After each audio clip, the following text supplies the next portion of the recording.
এখন স্যার আসছে, আমি তো স্যারকে কনভিন্স করার চেষ্টা করব। পরে কেন আমরা টাকা পয়সা দিব? আমরা এখানে তো মদের ব্যবসা করি না, আমরা হালাল ব্যবসা করি। আমরা বেঙ্গল থেকে মিট কিনি, রাইস কিনি, আমাদের সবচেয়ে ব্র্যান্ডের যে রাইসটা ওইটা ব্যবহার করি। আমরা কেন আরেকজনের টাকা দিব?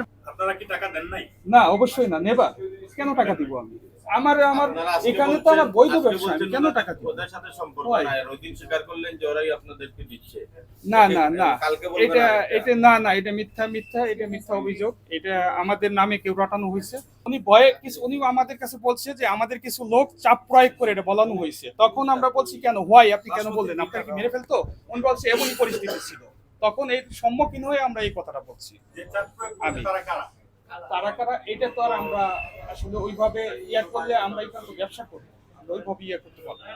এক নম্বর বিষয়, মাংস রাখতে গেলে অবশ্যই আপনাকে বিকল্প একটা পাওয়ার সোর্স থাকতে হবে। আপনার এটা নাই। জি স্যার। এটার পক্ষে বিপক্ষে আপনার কোনো বক্তব্য আছে? না স্যার, আপনি বলছেন না না না, আমার না, বলার না, সাথে আপনাদের আপনার কাছে কি মনে হচ্ছে যে এটা থাকা উচিত না? এটা থাকা উচিত। তাহলে তাহলে আমরা নতুন আসছি স্যার, আমরা সবকিছু প্রসেসিং ওয়েতে আছে, আমরা খুব আর্লি এটা আমি করতে আরেকটা চাই, জিনিস বলি, স্যার। আমি একটু ইন্টারাপ্ট করি। সেটা হচ্ছে আপনারা নতুন আসছেন, তো আপনার বিজনেস তো অনেক আগে থেকেই রান করছেন আপনারা। সুলতান রাইস এটা তো আগে থেকেই বিভিন্ন জায়গায় চলে আসছে। জি স্যার। তাহলে আপনারা তো এই হিসেবে আপনারা তো ওয়েল ওরিয়েন্টেড, যে কি করতে হবে না করতে হবে সব বিষয়ে আপনারা অ্যাপ্রাইজ, জি জি জি। অবগত আছেন আপনারা। জি। তাহলে আপনারা কেন জানবেন না যে আপনারা ফুড গ্রেড কন্টেনার ইউজ করতে হবে? এটা তো জানার কথা। হ্যাঁ অবশ্যই আপনারা স্যার, যে মাটনটা অবশ্যই। যেভাবে ইউজ করছেন, যে ইয়ের মধ্যে পাত্রের মধ্যে যে ছাঁচ, বাঁশের ছাঁচ, ওটার যে ফলি আছে, এগুলো তো মাটনের সাথে ভিতরে ঢুকে যাবে। এটা এটা ভিতরে যে ঢুকে দিতে পারে এটা।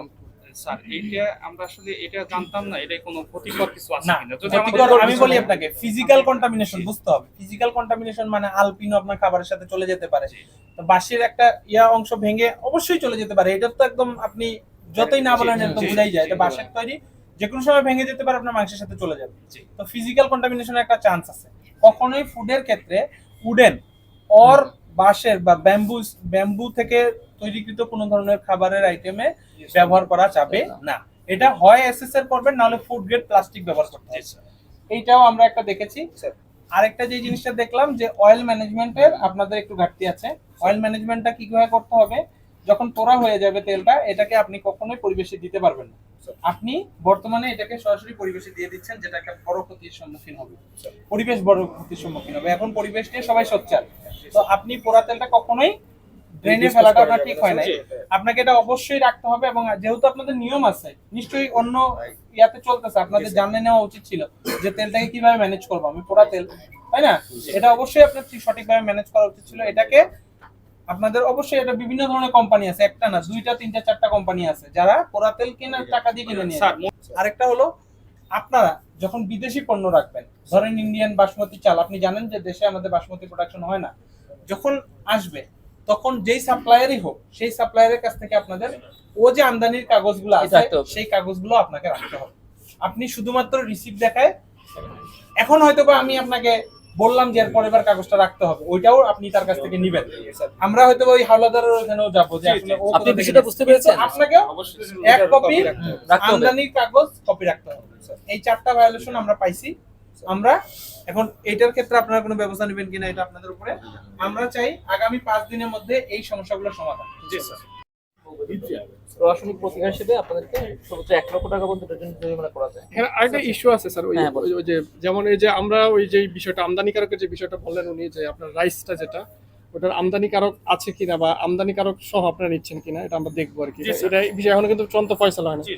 আজকে যে বিষয়টা সেটা হচ্ছে শুধু এই আপনাদের প্রক্রিয়াজাত কারণে কিছু ল্যাকিংস আছে আর কি, যেটা অস্বাস্থ্যকর বলে আমাদের কাছে প্রতীয়মান হয়েছে আর কি। এই বিষয়টা স্যার বলতেছেন আর কি। যে যে মাটন যেভাবে আপনারা ওয়াশ করেন, হ্যাঁ, এটা একটু এই প্রসেসটা যেন একটু প্রপারলি মেনটেন করেন আর কি।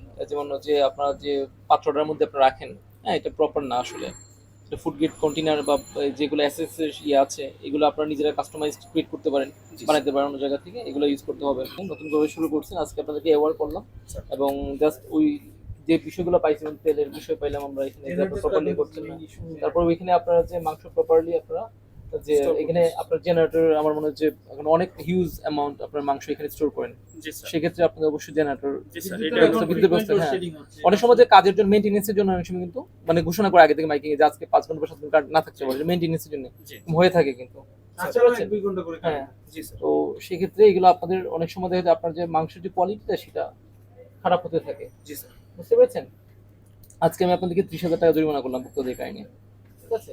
এটা জাস্ট আমি আজকে আপনাদেরকে অ্যাওয়ার করলাম। আপনারা 5 দিনের মধ্যে যেটা বললাম 5 দিনের মধ্যে একটা রিপোর্ট দিবেন। আমরা যে ইস্যুগুলো বলেছি আপনাকে, যে ইম্পোর্টারের যে যাদের কাছে ইম্পোর্ট করে যারা ইম্পোর্ট করে নিয়ে আসে, এই কাগজগুলো আপনাদের রাখতে হবে। যেমন বাসমতি চালের বিষয়টা আমরা এটা বললাম। আমাদেরকে সরবরাহ করবেন আপনারা। এটা আপনারা প্রোভাইড করতে হবে। আগামী 5 কর্মদিবসের মধ্যে সবগুলো কি সমাধান করেছেন এগুলো এইটা আমাদেরকে জানাবেন। আজকে ভুক্তভোগীর কাহিনী আমি আপনাদেরকে 30,000 টাকা জরিমানা করব।